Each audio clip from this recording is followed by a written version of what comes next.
Prix du pétrole. Pourquoi le prix baisse depuis le déclenchement du conflit au Proche-Orient? Plus que jamais, l'Arabie Saoudite et l'OPEP affrontent les spéculateurs boursiers institutionnels. Point complet sur le prix du baril de pétrole.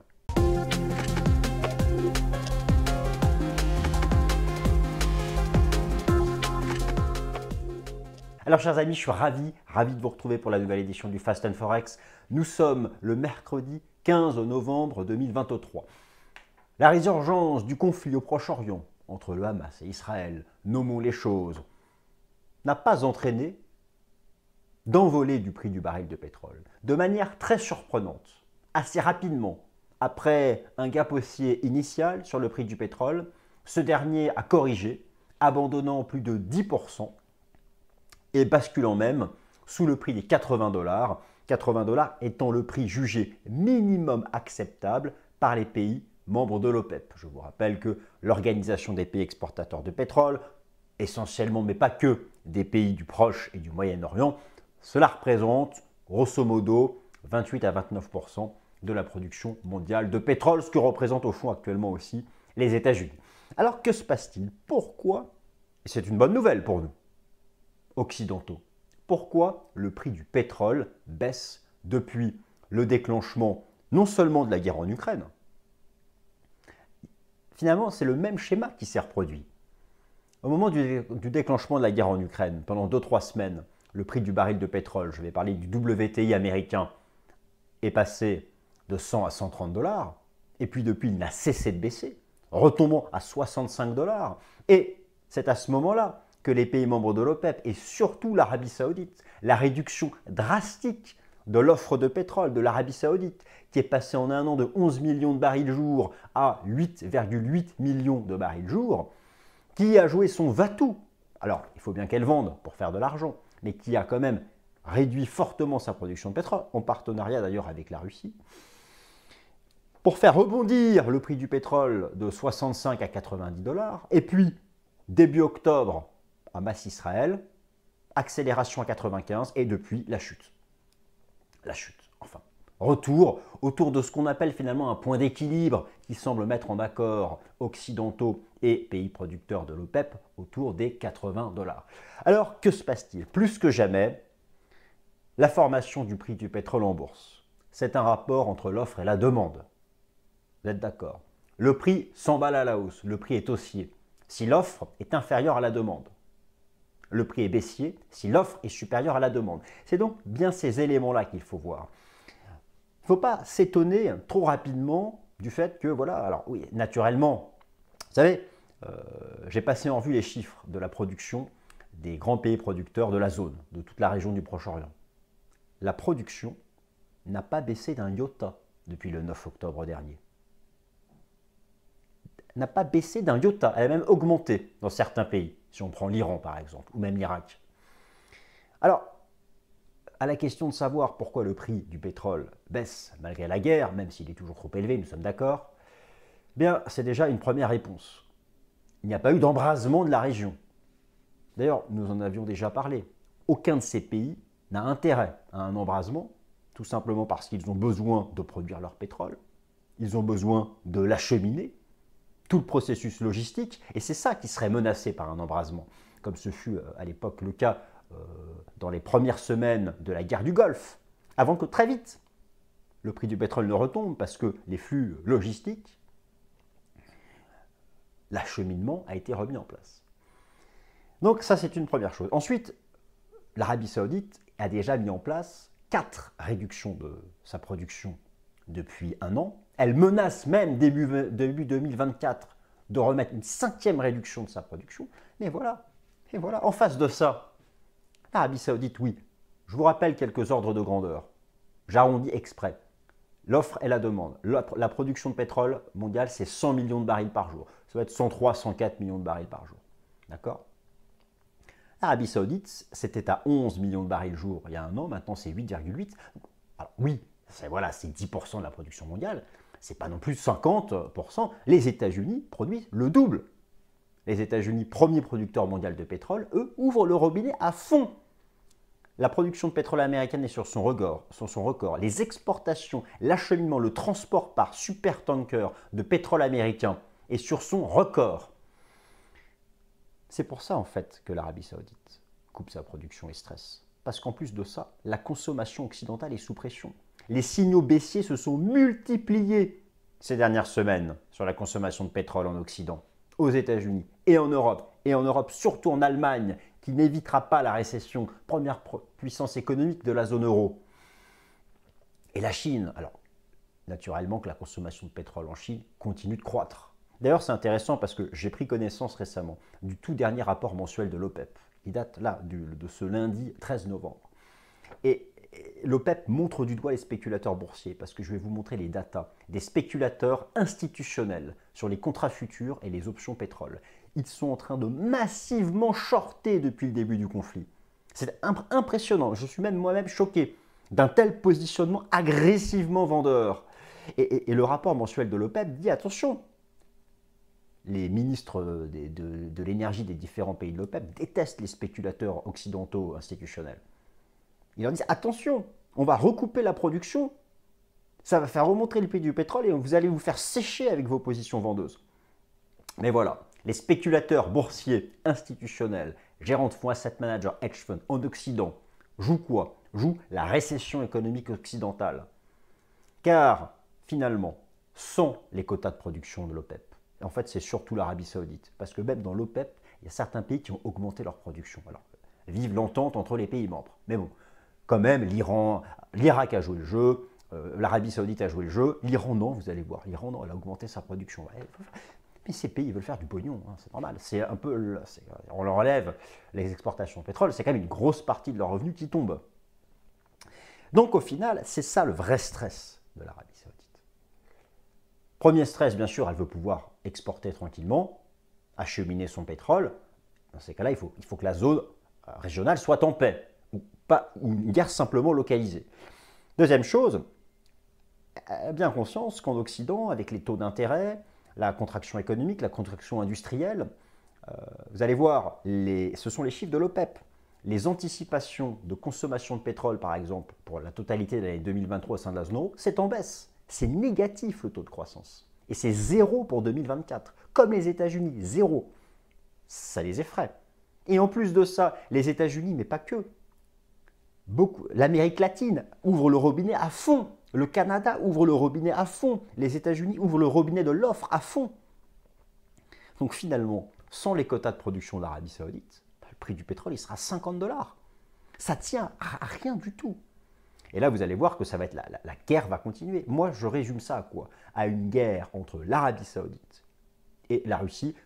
La Russie qui a aussi tout intérêt à maintenir un prix assez élevé, mais en même temps, il faut vendre. Et vous savez que même là, je vais vous montrer les chiffres d'acheminement de pétrole russe via logistique maritime. Depuis 4 mois, c'est à nouveau en forte hausse. Donc, il faut bien financer la guerre. Donc au final, sans embrasement de la région, souhaitons-le, que ça n'aille pas au-delà de Israël-Hamas, vous enlevez les quotas de production d'Arabie Saoudite, je vous garantis qu'on paierait l'essence beaucoup moins cher à la pompe. Eu égard au fait que tout ça n'est qu'un rapport entre l'offre et la demande. Donc on se fait un point complet sur l'ensemble de ces éléments. Prix du pétrole, pourquoi le prix baisse malgré la guerre.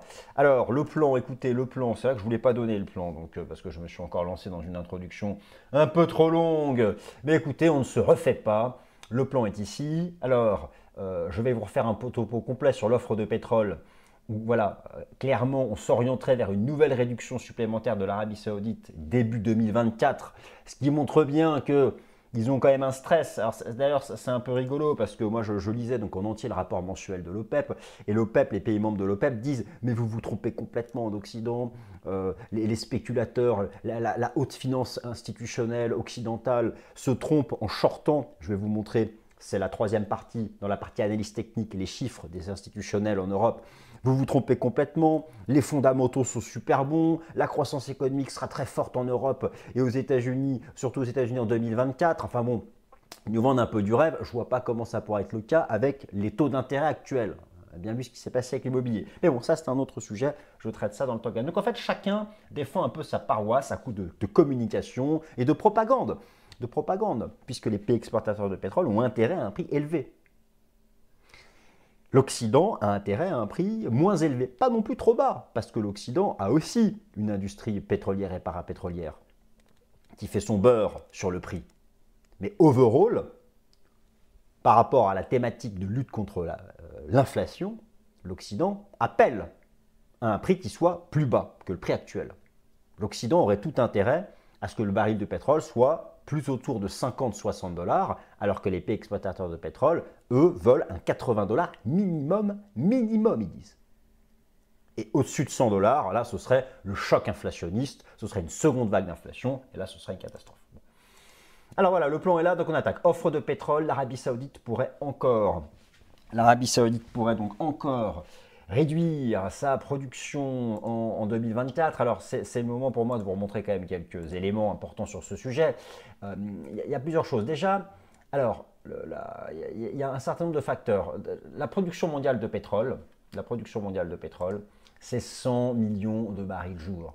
Ici, je vous ai remis les chiffres de la production mondiale de pétrole, en particulier donc celle des États-Unis, 20 millions de barils jour. Donc les États-Unis, c'est 20% de la production mondiale de pétrole. Regardez la forte croissance de la production américaine, mais il y a aussi celle de l'Amérique latine, 6 millions de barils jour qui est en forte croissance. Donc c'est majeur, le Canada aussi. Et ça, qu'est-ce que ça vient faire? Eh bien, ça vient annuler en grande partie la réduction de pétrole des pays membres de l'OPEP. Je suis sur le tout dernier rapport mensuel de l'Organisation des pays exportateurs de pétrole. Effectivement, l'Arabie Saoudite, qui était à 10 500 000 barils jour en 2022, est maintenant à 8,9 millions. Donc voilà, les quotas sont là. Effectivement, si vous prenez l'Irak par exemple, elle est passée de 4,4 à 4,3, c'est pas non plus incroyable, mais l'Iran, elle est passée de 2,5 à 3,1. Donc même dans son propre camp, l'Arabie Saoudite voit que tout le monde ne joue pas le jeu. C'est pas non plus l'entente cordiale entre l'Iran et l'Arabie Saoudite. Donc ça, c'est un premier élément. L'offre de pétrole, l'Arabie Saoudite a des ennemis. Alors, la base, la tendance du prix du pétrole en bourse est la conséquence directe du rapport entre l'offre et la demande, le rapport présent et le rapport futur anticipé. Le prix monte quand l'offre est inférieure à la demande et le prix baisse quand l'offre est supérieure à la demande. Le prix du pétrole avait rebondi de plus de 30% cet été, sauvant in extremis le bord du gouffre technique des 65 $. Donc ça, je vous remontre ça tout de suite. Souvent in extremis, voilà, c'est ce qui s'est passé. Là, vous avez eu le déclenchement de la guerre en Ukraine. Finalement, très vite, le marché a fait un double top. Ensuite, une belle tendance baissière. On a préservé les 65 $ qui étaient le bord du gouffre technique. C'était le record avant le choc boursier à l'époque de la crise sanitaire. On a eu une phase d'accumulation dont on est sorti par le haut à la faveur des quotas de production d'Arabie Saoudite. Et ici, vous avez eu donc le déclenchement de la guerre entre Israël et le Hamas. Il y a eu un gap haussier provisoire et depuis, ça n'a cessé de baisser. Voilà la performance du prix du pétrole depuis un mois. Alors, l'Arabie Saoudite représente 10% de la production mondiale de pétrole. C'est la première puissance productrice au sein des pays membres de l'OPEP. Donc, je vous remontre ici l'ensemble des données. Vous avez ici les 13 membres de l'OPEP, il n'y a pas que la zone du Proche et du Moyen-Orient. Et oui, effectivement, elle donne le tempo, l'Arabie Saoudite. Et sans sa réduction de 11 à 8, il n'y aurait pas eu de rebond du prix du pétrole. Sauf que voilà, en même temps, face à ça, vous avez les États-Unis qui, eux, ont augmenté de la même quantité. Donc c'est vraiment la lutte entre les deux. Alors, comment expliquer la baisse du prix du pétrole de 95 à moins de 80 $ depuis le déclenchement de la guerre entre Israël et le Hamas, alors que le conflit fait peser encore une contrainte d'offre? Ça, c'est vraiment ce qu'il faut bien comprendre. C'est qu'effectivement, il y a le risque potentiel de contrainte d'offre, car en cas d'embrasement de la région, c'est quand même 30% de la production mondiale de la région. Effectivement, là, oui, ce pétrole, il va à 150-200 $. Mais qu'est-ce qui fait que cela n'a pas eu lieu? C'est que pour l'instant, ça reste potentiel. Je vais vous montrer les datas, les productions de ces pays. Écoutez, je vous montre ça tout de suite. Les productions de ces pays, regardez, entre octobre 2023 et septembre 2023. Ça a même augmenté en Iran. Ça a même augmenté au Koweït. Ça a augmenté en Nigeria, c'est en Afrique. Bon, donc en Iran, ça a augmenté. Voilà, l'Arabie Saoudite, elle a légèrement diminué. Les Émirats arabes unis sont en hausse. Donc déjà, au niveau de la région, c'est resté sous contrôle. Ça, c'est la première chose. L'offre du Proche-Orient n'a pas diminué d'une virgule. D'autre part, la Russie a repris ses exportations de pétrole à un rythme soutenu pour financer sa guerre en Ukraine. Vous avez ici un graphique qui représente les expéditions de pétrole par la Russie. Regardez en jaune, la moyenne mobile a repris une pente haussière. Donc ça, c'est un deuxième élément. Il semble que même l'Arabie Saoudite ait un peu lâché, la Russie ait un peu lâché l'Arabie Saoudite. Et surtout, les États-Unis et d'autres pays producteurs hors OPEP, en particulier le Venezuela, ouvrent le robinet à fond. Donc ça, c'est une bonne chose. Maintenant, effectivement, le conflit au Proche-Orient reste un risque, il ne faut pas l'oublier. Je remontre ici quelques datas sur le sujet. La zone représente le total Proche-Orient, regardez le tableau en bas à droite, représente 21,7 millions de barils jour. Donc c'est un peu plus de 20% de la production mondiale de pétrole, qui est à 201 millions de barils jour. Les États-Unis sont à 20 millions de barils jour. Donc voilà, mais tant que le conflit reste localisé dans cette toute petite partie et que l'acheminement du pétrole qui vient de tous ces pays n'est pas remis en cause, eh bien, il n'y a pas de risque de l'offre. Mais ça reste un risque potentiel et clairement, le risque n'est pas annihilé. Maintenant, il y a ce qui me paraît, moi je pense ici, beaucoup plus important. Ce qui explique en grande partie la baisse du prix du pétrole depuis le point de départ du conflit entre le Hamas et Israël, ce n'est pas... Alors oui, il y a l'offre, je vous l'ai montré, la Russie qui a repris son acheminement à un rythme soutenu et les États-Unis qui sont au maximum de leur production de pétrole. Mais c'est surtout les signaux inquiétants de la consommation en provenance des États-Unis, de l'Europe, surtout de l'Europe et un peu de la Chine. Et si vous ajoutez la consommation américaine, plus la consommation chinoise, plus la consommation européenne, c'est gigantesque. Je vous montre tout de suite les datas. Je vous affiche ici toujours, selon le tout dernier rapport mensuel de l'OPEP, vous avez donc la consommation mondiale de pétrole, c'est 100 millions de barils jour. Vous avez donc les États-Unis, Canada, 25 millions de barils jour. L'Europe, 13 millions de barils jour. La Chine, 15 millions de barils jour. Là, on est carrément sur 65 à 70% de la consommation mondiale de pétrole. Et les signaux en provenance de ces pays, les signaux globaux macro, récemment, ont été inquiétants. Je vous remontre ici en particulier les indices PMI pour Purchasing Manager Index, qui sont ce qu'on appelle les forward-looking indicators, les indicateurs macroéconomiques avancés les plus respectés par le marché, que ce soit pour les États-Unis en bleu ou l'Europe en noir, on est sous 50. 50, c'est la zone de contraction, au-dessus, expansion, en dessous, contraction.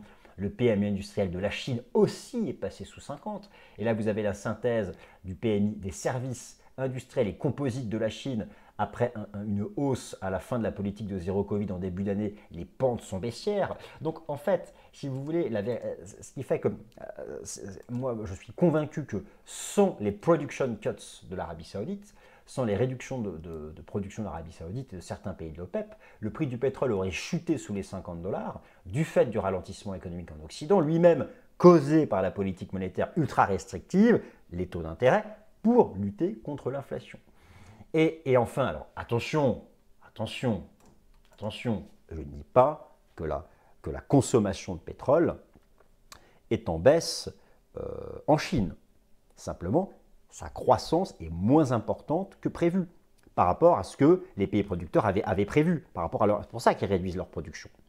Mais attention, alors tout de même, vous savez que la Chine, c'est la première puissance commerciale du monde. C'est le premier importateur mondial de pétrole. Et le commerce extérieur chinois est actuellement dans une dynamique sous pression. Je vous montre ici la croissance des importations chinoises. Alors, il y a eu un petit rebond sur le dernier mois parce qu'on espère, on a beaucoup d'attentes vis-à-vis de la politique monétaire et budgétaire de soutien massif donc de la Banque centrale de Chine, la BBOC et le gouvernement chinois. Mais overall, il y avait une dynamique sur les derniers mois du commerce chinois qui est quand même inquiétante. Alors ça va être un des enjeux majeurs maintenant des prochaines semaines.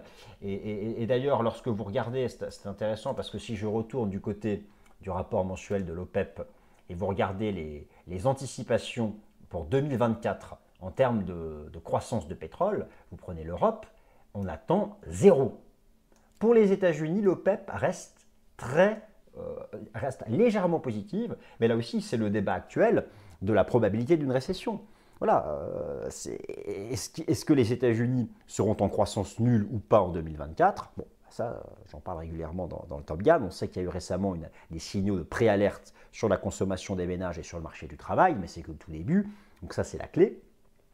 Mais voilà, par contre, oui, soyons clairs, pour la Chine, la croissance de la production est encore attendue en hausse, même si c'est une hausse qui est moins importante que prévu. Donc au final, la véritable inquiétude, elle est surtout du côté de l'Occident. Et je pense qu'au fond, c'est surtout une guerre larvée entre l'Arabie Saoudite et les États-Unis. Le premier qui inonde le marché, l'autre qui réduit son offre.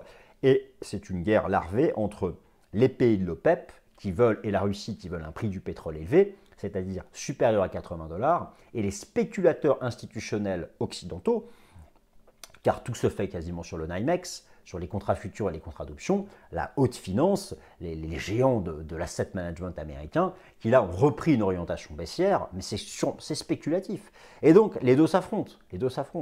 Les spéculateurs occidentaux jouent la récession occidentale, et donc shortent le prix du pétrole, et l'Arabie Saoudite essaie de leur mettre des bâtons dans les roues en réduisant la production. Et ils avaient déjà réussi une fois, hein, je vais vous montrer ça dans la partie analyse technique. Donc les signaux baissiers avancés se sont multipliés quant au niveau de la consommation de pétrole aux États-Unis et au sein de la zone euro. La consommation totale de pétrole est attendue en baisse en 2023 pour l'ensemble de la zone euro, hein, c'est ce que je vous ai montré ici, sur l'ensemble de l'année, hein, donc c'est quand même pas rien, une consommation qui est attendue en contraction. Il y a quand même des signaux qui sont un peu inquiétants. Vous prenez par exemple un pays important de la zone euro, les Pays-Bas, où on est maintenant carrément en déflation. C'est quand même pas anodin. Vous prenez le PIB de l'Allemagne qui ne va pas échapper à la récession économique sur l'ensemble de l'année 2023, avec ses 3 trimestres consécutifs d'un taux de croissance négatif, ici en rythme annuel. Donc il y a des vraies pressions baissières sur la consommation. Par contre, voilà, aux États-Unis, ce n'est pas encore le cas, le débat est ouvert. C'est la consommation des ménages qui commence à inquiéter, avec un ralentissement de la consommation de pétrole cet automne. C'est vrai qu'il y a eu un ralentissement de la consommation de pétrole cet automne aux États-Unis. C'est notamment ce qu'a montré les tout derniers chiffres de l'évolution hebdomadaire des stocks de pétrole aux États-Unis, avec un début de restockage. Alors c'est vrai que c'est aussi la fin de la driving season, donc il faut prendre en compte l'ensemble de ces éléments. Et overall, c'est le coût du crédit en Occident qui semble commencer à contraindre fortement la consommation. Mais voilà, aux États-Unis, on en est qu'au tout début. Je vous montre ici la toute dernière mise à jour de la confiance du consommateur américain selon l'Université du Michigan. Ce chiffre a été mis à jour lundi matin. Et voilà, on a une dynamique qui est de plus en plus négative. Et on a un début d'alerte de retournement à la hausse du nombre de chômeurs aux États-Unis, mais ce n'est que le tout début. Donc ça reste très ouvert sur ce que sera le cadre économique prospectif aux États-Unis en 2024. Et c'est bien sûr une des clés de l'évolution à venir du pétrole dans le monde, puisque, je vous le rappelle, les États-Unis, à eux seuls, c'est 20% de la consommation mondiale de pétrole. Ça reste encore au-dessus de la Chine, qui est à 15%. Pourquoi je dis 20% alors que c'est en millions de barils par jour? Parce que comme je vous l'ai expliqué, la production mondiale de pétrole est autour des 100 millions de barils par jour. Donc je peux ici faire le basculement en pourcentage. J'espère que vous me suivez toujours. Maintenant, l'autre affrontement, il est entre les spéculateurs boursiers institutionnels et les pays producteurs de l'OPEP. Il y a eu des signaux baissiers de l'analyse technique. Alors, le facteur technique dominant, c'est que le prix du pétrole est resté couvert par la résistance chartiste moyen terme des 93,50.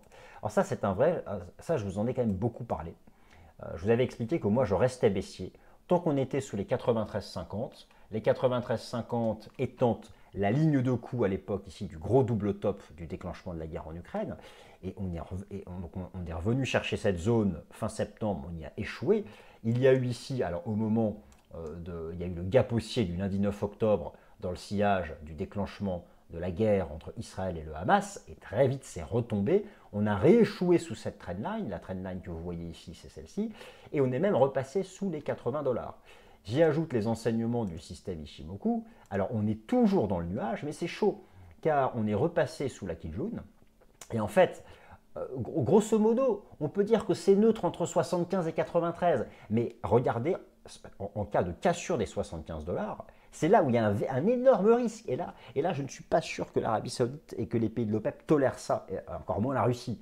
La cassure des 75 $, c'est le gouffre technique. C'est-à-dire que si on casse 75, on va à 65, et là, ça va être chaud. Parce que je rappelle que si on casse les 65, on casse le niveau d'avant le choc boursier de la crise sanitaire, on va à 50. Donc, les deux camps vont batailler fermement. Et l'Arabie Saoudite menace déjà, dès janvier, de faire une 5e réduction de sa production de pétrole. Donc, ça va batailler fermement. Et donc, voilà où est-ce qu'on en est. Hein. Il y a un vrai risque de baisse sous 75. Alors, à très court terme, si on redépasse 80, il y aura un signal technique haussier de rebond. Là, je dirais que pour le très court terme, c'est neutre entre les 75 et les 80. Mais voilà, si vous prenez par exemple le ratio pétrole S&P 500 et que vous lui appliquez l'Ishimoku, on a clairement un signal baissier donc, sur la courbe. C'est donc défavorable au numérateur, et ici le numérateur c'est le pétrole. Si vous prenez le spread entre le WTI et le Brent, il a tendance à nouveau à reculer, c'est-à-dire que le prix du pétrole US est 5 $ inférieur au Brent. Ça va aussi en convergence avec les signaux baissiers qu'a donné le prix. Donc c'est tendu. Je dirais que voilà, pour repasser aussi en technique, il faudrait redépasser les 80. Et là, on resterait enfermé entre 80 et 93. Mais voilà, il y a un vrai risque en cas de cassure des 75 $ ici sur le prix du pétrole. Donc ce sont vraiment les niveaux qu'il faut surveiller. Et ce qui m'a aussi marqué, moi, c'est le positionnement des spéculateurs institutionnels à contrat à terme qui sont en train de prendre une allure agressivement baissière. Je suis ici sur le site, le rapport Commitment of Traders, où vous avez les positions institutionnelles des asset managers sur les contrats futurs et options pétrole. Vous avez le solde, c'est la ligne en jaune. C'est la différence entre les positions short et les positions longues. La courbe est en train de s'effondrer depuis le déclenchement de la guerre entre Israël et le Hamas. Et les institutionnels sont en train de prendre des positions de plus en plus vendeuses. C'est donc agressif, ils prennent un risque. Ces institutionnels occidentaux, eu égard à ce que cherche à faire l'Arabie Saoudite et l'OPEP. Mais voilà, ils vont aussi dans le sens des inquiétudes sur la demande de pétrole. Et en fait, il va y avoir un affrontement massif entre les producteurs de l'OPEP et la haute finance occidentale. La haute finance occidentale jouant la cassure des 75 pour retomber à 65, et les pays de l'OPEP qui vont tout faire pour le maintenir au moins dans cette zone. Ils vont tout faire pour le maintenir dans cette zone. Et je vous rappelle que pour eux, le prix minimum acceptable, le prix qu'ils jugent minimum acceptable, c'est le niveau des 80 $.